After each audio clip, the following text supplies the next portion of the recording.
Welcome all. We are on week 3 of engineering graphics and design, where we are looking at projection basics. Previous lecture we looked at drawing sheets, the different sizes, scales and the layout. In this lecture we will be looking at the different kinds of lines we use in a typical engineering drawing and how they vary, and depending on the application and the need we use different kinds of lines. So, let us start looking into them. This is a typical engineering drawing, and if you look closely you see there are lots of lines.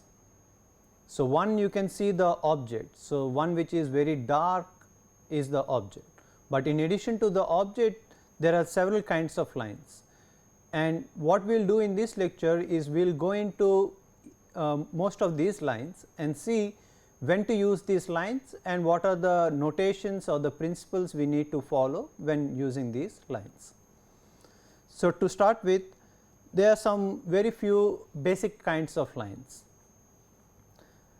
So, to start with, a continuous narrow line, as you can see it is continuous and it is narrow. To contrast it, we have the second line which is the continuous wide line. So, the difference between these two is the first one is a narrow line which is thin, and the second one is a wider line which is slightly thicker. And if you compare the width of these two lines, the ratio is 1:2, which means the wider line is twice as wide as the narrow line. The typical width of these lines is about 0.3 millimeters and 0.6 millimeters. So, how do we do different kind of lines? Usually we have different kinds of pencils like HB, 2H, 3H, 2B pencils. So, we need to pick a appropriate pencil for a wide line and a appropriate pencil for the narrow line. Okay. So, even within this narrow line we see there are different applications. So, for example, for dimensions, for extension lines, leader, hatching, projections, we use these narrow lines, and the wide lines we use for visible edge and outline. So, the more details of it we will have in the following slides, where we will give it with examples, but what we are trying to capture in this slide is to say what are the different basic kinds of lines we use. So, the third category is this dashed narrow line. So, again it is a thin line, only thing is it has several dashes, and we use these to represent hidden edges and outlines. Another variation is long dashed and dotted narrow line. So, again it is a thin line where you have a long dash followed by dotted, again long dash dotted, which keeps repeating. We use these for center lines, line of symmetry, pitch circle of holes. We will look more into it later. And the last category I am showing is this long dashed dotted wide line. Again we have this thick line. The difference is now we have this long dash dot which are repeating using a thicker line. These are used for indicating cutting planes. So, to the rest of the lecture we will be looking at different applications where we use these 5 different combinations.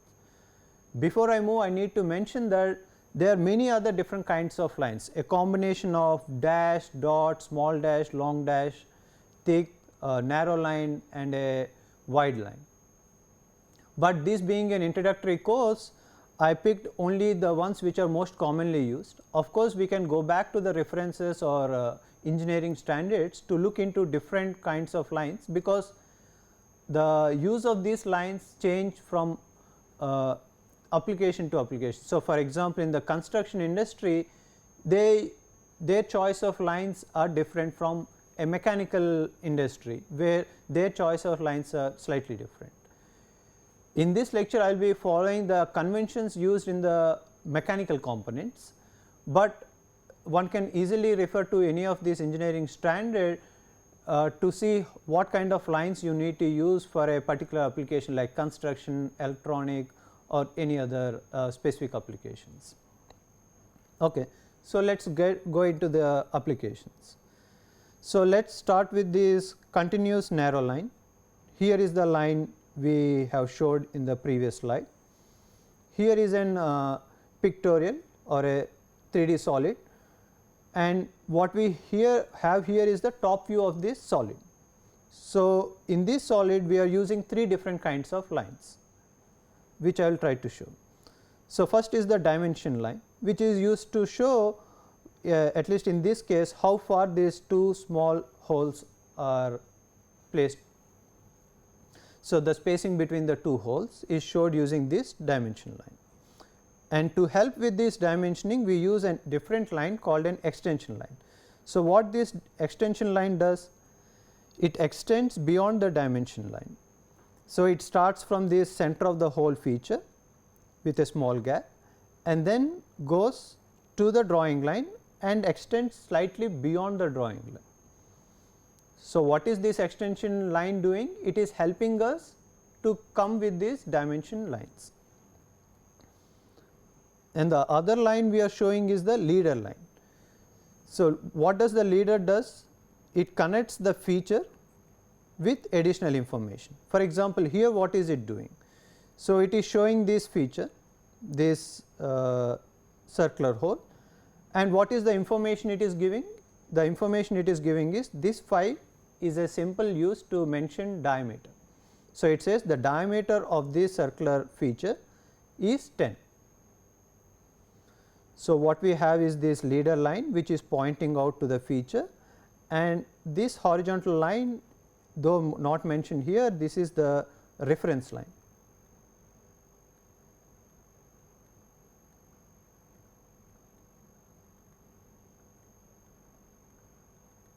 So, either on the top of this reference line or to the next of this reference line we provide the information. In this example we only provided that this diameter is 10 units, but you can provide other information, like let us say you can say that there is a hole, the depth of the hole is so and so units, like 5 units, or you can say that this hole is through hole, which means this hole at the top goes all the way to the bottom. So, which we call it as a through hole. So, all that information can be given. So, if you have more information, basically you need to mention it in multiple lines. There are other slides where we will show that information. Here I am just trying to give you a brief introduction of these leader lines. Okay. So, we use these continuous narrow lines for other applications too, like for hatching. So, let us say we cut this object using a vertical plane, we cut this object, and this sectioning, the cutting what we call is in engineering we call it as sectioning. So, we section this object into 2 equal pieces, and wherever that sectioning makes a cut with the material we show with this hatching. So, this hatching again we use these continuous narrow lines. As you can see, these are a series of parallel lines. Wherever you see this hatching, you know that when there is a sectioning, that sectioning or the cut really cuts a material piece. Okay. We also use it for projection lines. I think in week 2 we have talked about projectors. Projectors are the lines which connect a point on the object to the eye or the observer through the projection plane. So, even for these we are using these narrow or thin lines. And here we are discussing about long break lines. So, how do we define long break lines? These are like continuous narrow line, in between you have this zigzag. And why do we use this? To show long breaks. So, for example, let us say this dimension is like 10 millimeters, but this dimension is very large, let us say like 500 millimeters. So, if I really show all the 500 millimeters, then it will be too long, the object will be too long, and probably it is not necessary because there is not much information. So, you need to simply cut it down using this continuous narrow line with zigzags and then show. Basically, essentially what it says is between these 2 zigzag lines there is material and there is no big difference. So, probably the same cross section continues. So, by use of these lines we are able to show this very long object in a reasonable dimension, but then we are in the height direction the dimensions do not change. So, wherever there is a cut, we though it is here we write it as 500, in reality it may be just like 50. So, we are showing it as maybe 50 millimeters, but the actual object is 500, that is what we write in the dimension. The same thing with the other feature here. So, probably here again it is 500, but here maybe I used only like 50 millimeters to show this feature. So, this helps when we are drawing large components which are very long in one dimension. Okay. So, now we are switching gears. Until now we are looking at narrow lines, now we start looking at wide lines. Where do we use? So, we use them to show visible edges and outlines. So, when we look at any object, we first get an idea of that object by looking at the outlines. So, for example, this 3D model here, if I am looking from the top, what I look at is the edges. So, for example, this is an edge. So, if I am looking from the top, I can look at this edge and I need to show that edge here. But there are other features which are not edges, but outline. So, let us say if you are looking the same object from the front view, if you are looking it from the front view, this is a cylindrical surface, but still you represent this cylindrical surface using vertical lines. Those vertical lines are outlines because there are no edges, because it is a smooth thing, but still you can see it in the front view. So, this is what I am trying to show, saying that this is a visible outline. So, because this line does not correspond to any sharp edge on the object, but it represents the boundary, surface boundary. Okay. So, as you can see, since you are using a wide line compared to all other most of the lines which are thin or narrow, this feature pops up. So, once you look at any drawing, you will be looking at the wide lines first, which means you will be looking at the edges and the outline of the object first, because we need to capture the object and then go into the details. That details can be like holes or hidden lines or dimension. So, the next category is the dashed narrow lines, which we use for hidden edges and outlines. So, for example, if I am looking from the front view, this is the front view of this object. So, this hole, the hole here, looking at from the front I can't see it because I only look at the front face, but still you know that there is a hole here. So, how do we show that information? So, instead of using continuous lines, we use this dashed narrow line. So, once we have a dashed narrow line, we know that there is some hidden feature which you are trying to show with these hidden lines. And again there is edges and outlines. As I already mentioned, edges are once you have a sharp edge on the object, and the outline mostly shows you the surface boundaries. So, for example, here can you guess what this is? Is this an edge or an outline? So, this should be an outline, hidden outline, because there we are only looking at this inner surface of this hole. There is no sharp edge, but it represents the boundary of the curved surface. Okay. So, now we look at a different category called these long dashed dotted narrow lines. So, where do we use this? First we look at center lines.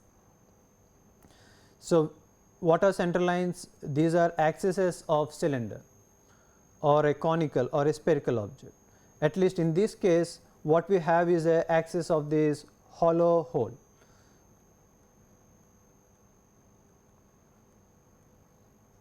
So, this axis is shown here as a center line. Similarly, you have one more axis for this bigger hole and one more for the smaller hole there. Okay. So, we can also use these center lines to show the center of circles. So, for this previously we had this top view, probably I have this picture. Okay. So, in the top view, how do I show that this is the center of this hole? Then what I need to do is I need to use this combination. So, these long dashed dotted lines. So, one if I have vertical and one if I have horizontal, that intersection will tell me it is the center of this hole. So, though I have not shown it here, one has to show that, because that helps you to locate the center of the hole. Okay. The next category is this line of symmetry. So, in this object we can see there are many symmetries, but this is one line of symmetry. Basically, previously if you remember, this is the line of symmetry we used to section the object. So, again we can use the same long dashed dotted narrow lines to show the line of symmetry. We can also use this line to show the pitch circle of holes. So, for example, here you see this is a different object where there are how many 6 holes, and what is interesting is all these holes, the center of the holes especially, the center of all the 6 holes, they fall on a circle. So, that circle we call it as the pitch circle. So, it is the circle that passes through the center of these holes. It can be a hole, stud or a bolt. Okay.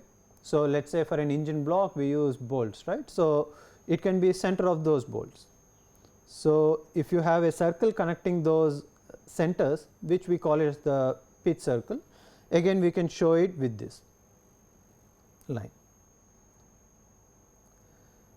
So, lastly we have this long dashed dotted wide line. So, again wide line meaning thick lines we are using, and we have this long dash, short dash which are repeating again. So, we use these to indicate the cutting planes. So, previously we said we are sectioning this object. How do we mention that we are sectioning this object? By drawing a line. So, as you can see at the edges of these lines we have this wide line, and again these lines have this long dash, dotted, long dash which are repeating. So, this represents the line about which we are cutting this object into 2 pieces. Okay. So, let us see in summary what we have learned. So, again we are looking back at this engineering drawing where we said there are lots of lines.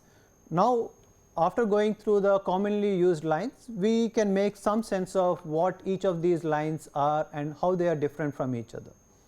So, for example, we know this is a dimension line, we know this as a extension line. Do we have a leader here? Yes, this is the leader line. And similarly, we have these visible lines which are dark. So, the boundaries of the object, which we call it as visible lines by edges or outlines, which we have it dark because if you look at the engineering drawing from a hand's distance, your eye should follow the object first and then to the background information about dimensions and all other stuff. So, we have these visible lines, and we say that there are some hidden features which you may not be able to directly see, but you know that there is some feature behind it which you want to convey.